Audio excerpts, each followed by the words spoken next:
Isaías 54, versículo 2 diz o seguinte: alarga o espaço da tua tenda, estenda-se o toldo da tua habitação, e não impeças, alonga as tuas cordas, e firma bem as tuas estacas. Amém?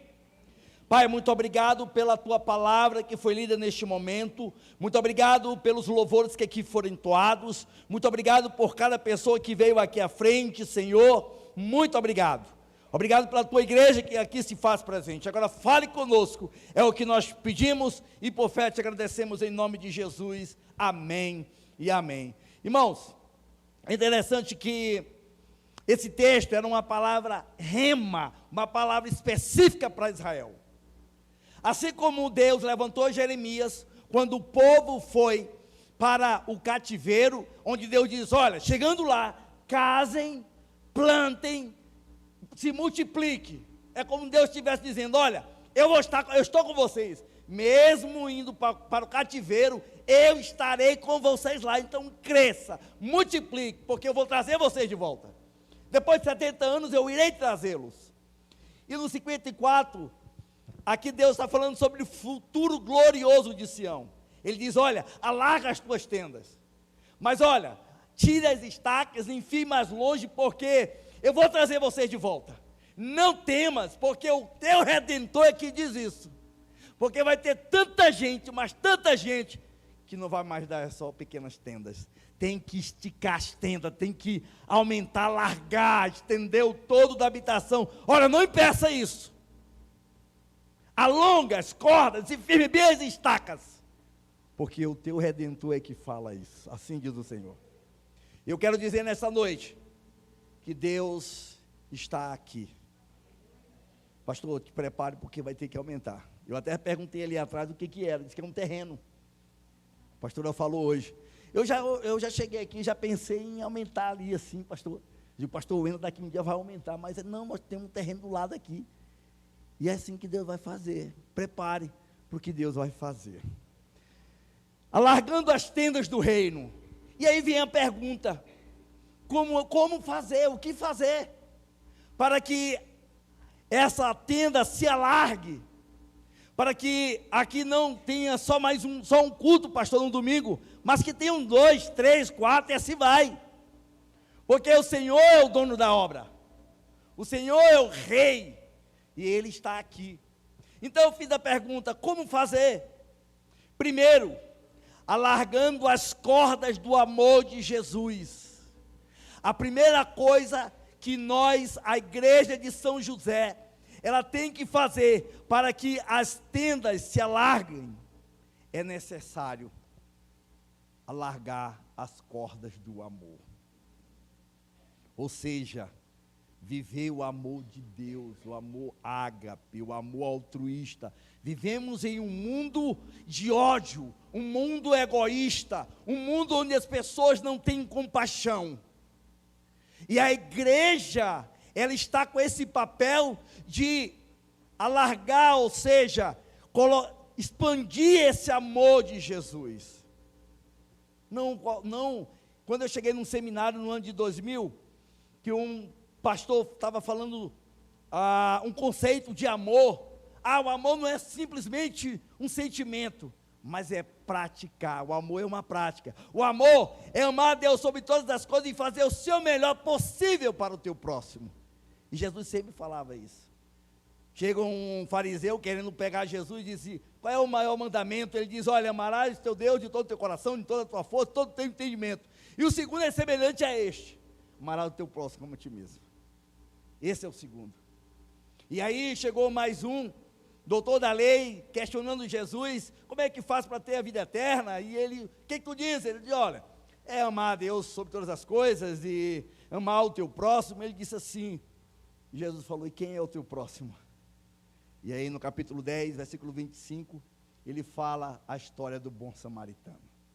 Via um homem andando, indo para Jerusalém, de repente ele foi, no meio do caminho ele foi espancado.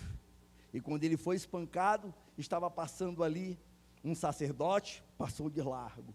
Veio um levita, passou de largo. E de repente chegou um samaritano. E aquele samaritano chegou e pegou ele, cuidou dos seus ferimentos, colocou vinho e óleo para cuidar daquele homem, botou ele no seu animal e levou para uma hospedaria, tratou dele, pagou 2 denários e depois ele disse: olha, se necessário for, pagarei mais quando voltar. Irmãos, a igreja foi chamada para viver o amor. O mundo tem que conhecer a igreja de Jesus como a igreja que vive o amor, que pratica o amor. E é interessante que eu fiz algumas anotações aqui sobre esse amor deste homem, desse samaritano. Primeiro, ele correu o risco de ser assaltado também, ele parou. Aquele homem que era odiado por ser um samaritano, desprezado, e de repente ele vai lá e ajuda aquele homem desconhecido. Outra coisa, ele interrompeu a sua viagem, ele cuidou dos ferimentos, ele aplicou óleo e vinho, colocou o seu animal, e foi a pé, ele colocou o outro no seu lugar, e foi andando. Ele levou para uma hospedaria, ele tratou dele, ele pagou a despesa daquele homem. E uma coisa, ele não esperou recompensa. O rei, aqui, essa igreja irá crescer mais, quando nós alargarmos, estendermos a corda do amor. Quando a igreja viver o verdadeiro amor, este amor altruísta, a igreja só tem a crescer. E prepare, pastor, porque vai crescer. Porque nós fomos chamados para amar. Nós temos que não só amar na vertical, mas também na horizontal, e a igreja foi chamada para isso. Devemos voltar a viver igual a igreja lá, a igreja primitiva. Todos gostavam de estar juntos, repartiam seus bens entre si, apreciavam estar juntos na igreja, viam a necessidade de cada um, distribuíam o pão de casa em casa. Nós devemos viver isso. As pessoas estão esperando que a igreja viva o verdadeiro amor, um amor altruísta, um amor que se doa, um amor que perdoa, um amor que faz sem querer algo em troca. Quando nós estamos no nosso dia a dia, que alguém faz alguma coisa boa, as pessoas ficam assustadas, porque o mundo é cruel, o mundo ele é malvado, e nós fomos chamados para viver o amor. No Evangelho de João, capítulo 13, versículo 35, diz que o mundo iríamos conhecer Jesus, que nós somos discípulos de Jesus, pelo amor que temos uns para com os outros. O mundo espera o amor de Jesus, e nós fomos chamados para alargarmos esse reino. E como fazer? Alargando as cordas do amor de Jesus. Você foi chamado, individualmente, coletivamente. A igreja é o corpo, a igreja foi chamado para essa missão, em amar, em fazer o seu melhor, ser igual a esse homem samaritano, que aqueles homens que estavam lá, os sacerdotes, os levitas que eram para estar próximos, não foi próximo. Só iremos ser próximos das pessoas quando nós demonstrarmos o nosso amor um para com o outro. Um amor desinteressado, um amor altruísta, um amor que se doa, um amor que diz: não, é Ele em primeiro lugar. E a igreja de São José foi chamada para amar deste lugar. 42 anos de história, pregando o reino. E Deus, Ele fala especificamente hoje, uma palavra específica: irá crescer através do amor demonstrado para com as pessoas. Amém?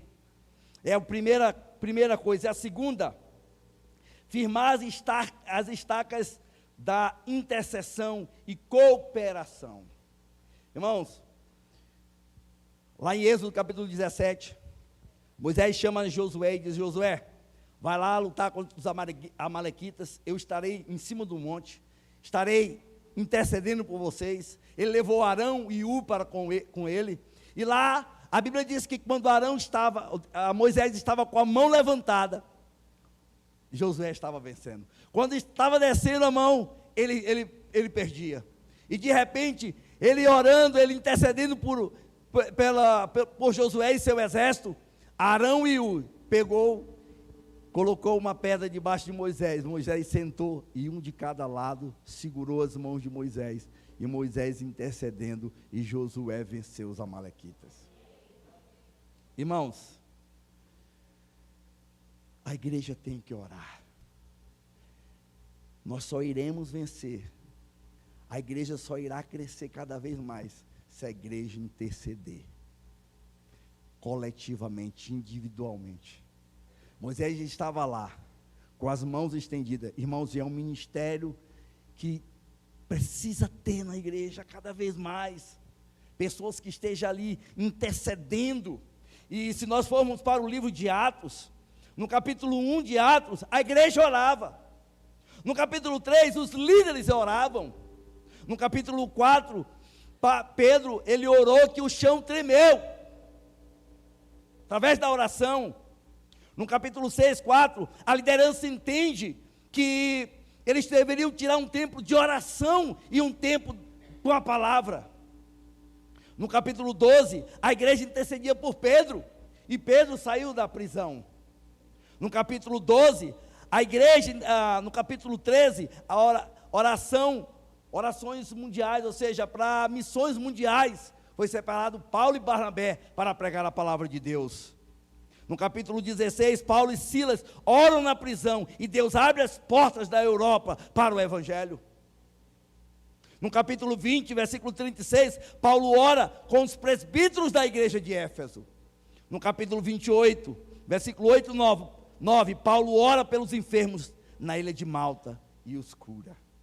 A oração é importante. Devemos andar de joelhos para que as coisas aconteçam aqui em São José e em todas as nossas igrejas. Precisamos interceder. Spurgeon, príncipe dos pregadores, diz: quando eu trabalho. Agora, quando eu oro, Deus trabalha. Quando a igreja intercede, Deus trabalha. Deus quer que as pessoas se convertam. Deus quer homens salvos, vidas salvas, famílias restauradas. E depende da igreja. É necessário a igreja orar. Nos séculos passados, houve alguns homens, como John Knox, que rogava a Deus: dar-me costas, senão eu morro. Whitefield implorava: se não queres dar minha alma, retira a minha. Mateus Henry dizia: sinto maior gozo em ganhar uma alma para Cristo do que ganhar montanhas de ouro e prata para mim mesmo. Homens que pagaram preço na oração e vidas foram salvas. Irmãos, a igreja de São José, ela vai crescer. Prepare as tendas, pastor. Prepare que Deus vai aumentar esta igreja. Basta vivermos o amor. Basta intercedermos, orarmos, depender mais de Deus através da oração. Mas eu vejo outra coisa aqui também, bem interessante. A cooperação. A cooperação é muito importante. Estava ali Ur e Arão do lado de Moisés. Quando ele estava desfalecendo, a Bíblia diz que eles dois pegaram um braço e o outro e levantou. Houve cooperação. Aos presbíteros, aos diáconos, os líderes dessa igreja, coopere com os pastores. Coopere com os pastores, porque é muito importante para o crescimento da igreja, para o crescimento do corpo, porque Deus irá fazer coisas grandes nessa igreja, e é importante firmar as estacas da intercessão, oração e cooperação para com os pastores, com a igreja, os membros, dar as mãos e ir firme nessa missão, porque Deus está com vocês. Eu li um livro, Ganhando Almas, eu creio que foi Ganhando Almas, e eu achei bem interessante. Eu vou pedir que umas 3 pessoas se levantem aqui no meio, Aqui, umas 2 pessoas aqui, pode se levantar. Pode levantar uma aqui, mais lá atrás, umas 3 pessoas. Nini, levanta, Nini. Mais um lá atrás, levanta para mim, por favor. E aqui também umas 3 pessoas, levantem aqui. Aqui também umas 3 pessoas. Isso, uma bem aqui no meio. Aqui também, pastor Jeremias, levante aí. 3 pessoas. Irmãos, agora eu quero pedir uma coisa. Aquele que está em pé, levante aquele que está sentado, e assim sucessivamente. Cada um. Vão levantando. Cada um levante um.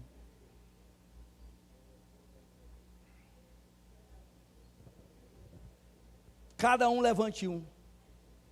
Isso.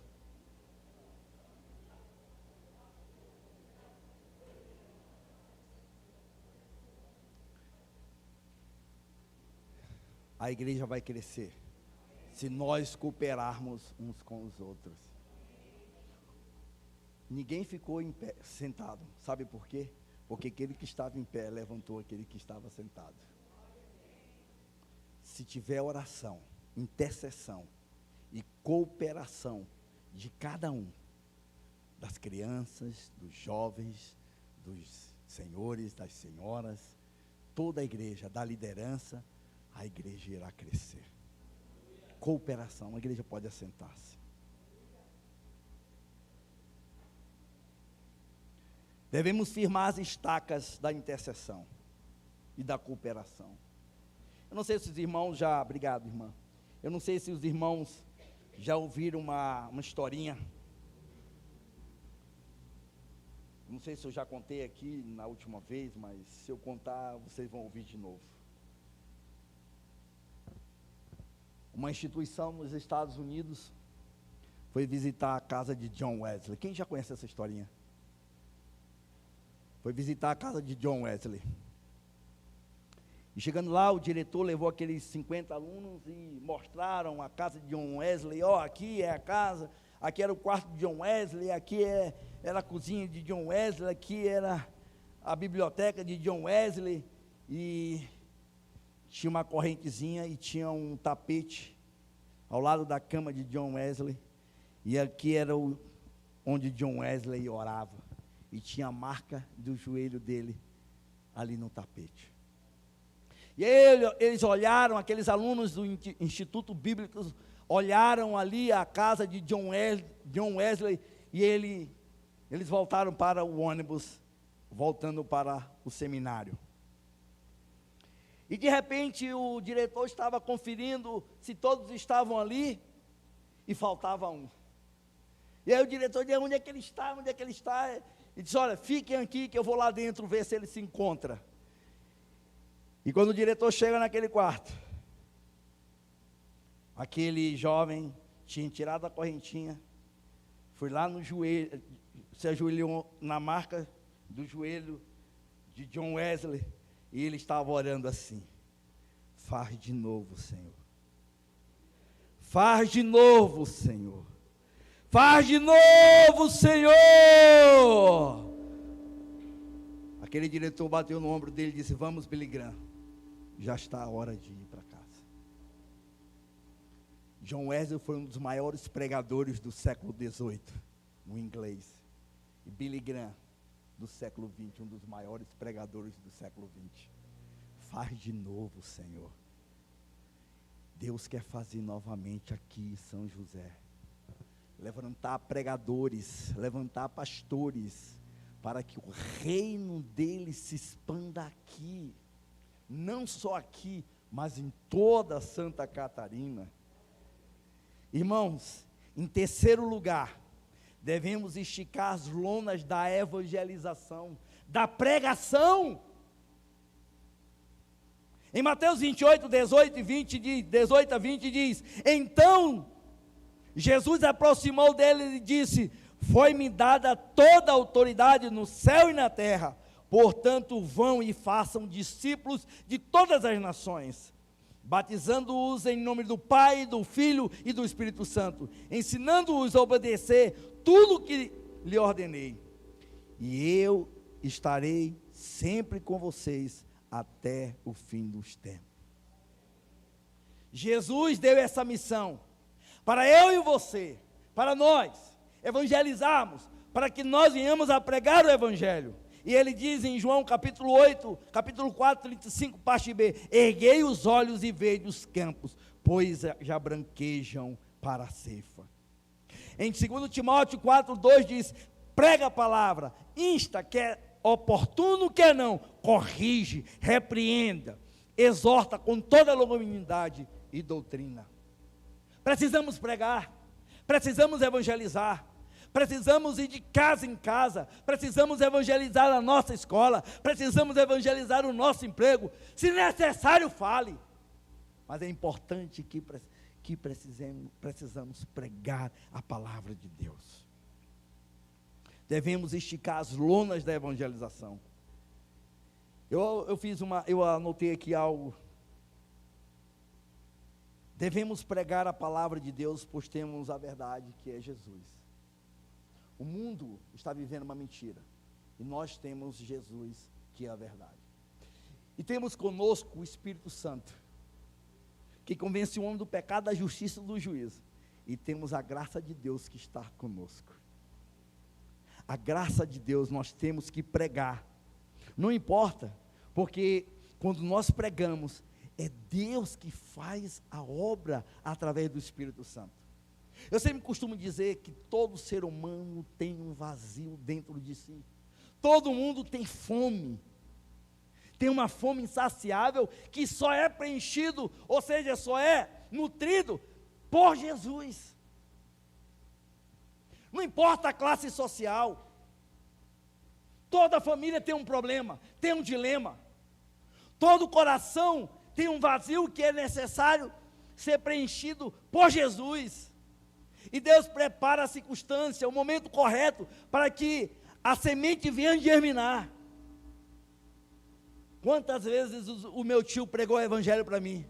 Quantas vezes a minha mãe convidou para eu ir na igreja? E eu estava indo para uma danceteria, e o Espírito de Deus, eu creio que foi ele que veio uma palavra muito forte e disse: tu vai para o inferno hoje se tu morrer. Eu voltei para casa e me converti com medo de ir para o inferno. Deus saciou naquela hora. Deus falou comigo naquela hora. E quantas pessoas estão aí, precisando de um abraço, precisando de uma palavra: Jesus te ama, precisando de uma oração. E nós temos que levar esta palavra de salvação às pessoas, eu e você. E pensando nisso, veio no meu coração a história daqueles 4 leprosos, lá de segundo livro dos Reis. Tinha 4 leprosos, todo mundo conhece a história? 4 leprosos estavam sentados do lado de fora de Samaria. Eles não podiam entrar, não podiam estar junto com os demais, porque tinha lepra. E o profeta Eliseu tinha profetizado que haveria uma grande fome ali. E eles estavam ali sentados, conversando. Eles falaram: olha, se nós entrarmos na cidade, nós vamos morrer. Se a gente ficar aqui, a gente vai morrer. Se a gente for lá para os sírios, a gente também vai morrer. Rapaz, vamos levantar e vamos lá? Vamos. A Bíblia diz que o próprio Deus fez com que o exército dos sírios ouvisse um barulho tão grande, que eles ficaram com medo e foram embora. Deixaram todo o seu acampamento com comida, com ouro, com tudo, as suas tendas. E aqueles 4 leprosos chegam, olham, chamam, não tem ninguém. O que eles fizeram? Mataram a fome. Estava tendo uma fome, estavam comendo cabeça de jumento. Imagine. Até esterco, algo comestível naquela época, ele estava comendo. E de repente eles entraram nas tendas. Imagine uma pessoa com fome, entrando desesperado, o estômago encolheu e ele comeu, que eu acho que estufou. Ele pegou, eles pegaram, comeram, se alimentaram, se vestiram, estavam leprosos, se vestiram, e aí foram lá, pegaram um pouquinho nas tendas, jogavam lá no mato, escondiam. E aí um deles falava assim: ei, vem cá, gente, hoje é dia de boas novas. Se nós ficarmos só para nós iremos pagar um preço. Então vamos na cidade, Vamos falar para eles que tem comida, porque hoje é dia de boas novas. E a Bíblia diz que aqueles homens, depois que eles se alimentaram, depois que eles se vestiram, eles foram lá e avisaram na porta: tem comida, os sírios não estão mais lá, vão pegar comida. O profeta falou que haveria 24 horas e iria ter muita comida. Então a Bíblia diz que o rei ficou meio temeroso, mas mandou algumas pessoas espiar e realmente não tinha mais ninguém lá. E de repente foi todo aquele povo e comeu tudo a comida, pegou o ouro, pegou tudo e voltou para casa. O que eu quero dizer com isso? Irmãos, a atitude daqueles 4 leprosos, eles levantaram e foram em frente. A igreja precisa levantar e ir em frente, não baixar a cabeça. Não existe música de retirada para a igreja de Deus. Temos que avançar. Depois que nós estivermos em pé, põe-te em pé e eu falarei contigo. Deus é que fala conosco. Ele nos diz: evangelize, prega a palavra, a tempo e fora de tempo, porque é a minha graça, através do Espírito Santo, que as pessoas se convertem. Às vezes nós ficamos preocupados: não vai dar certo, aquela pessoa não vai se converter. Irmãos, a obra é de Deus, a obra é de Deus, a obra não é nossa, a obra é de Deus. Precisamos ir em frente como aqueles 4 leprosos. É uma ilustração. Olha, não podemos ficar só para nós. Eu sei o que Deus fez na minha vida, você sabe o que Deus fez na tua vida. Então precisamos falar para as pessoas que Jesus salva, que Jesus liberta, que Jesus restaura as famílias, onde muitas famílias estão na perdição. E nós temos o alimento a dar a essas pessoas: Jesus Cristo, nosso Senhor. Eles se alimentaram, eles comeram e depois eles foram. Precisamos nos alimentar da palavra de Deus. Precisamos nos vestir. Precisamos estar preparados com a couraça da justiça, com o capacete da salvação, com a espada do Espírito, que é a palavra de Deus, com o escudo da fé, com a sandália do Evangelho. Porque quão formosos são os pés daquele que anuncia o Evangelho. E somos nós, a igreja do Senhor.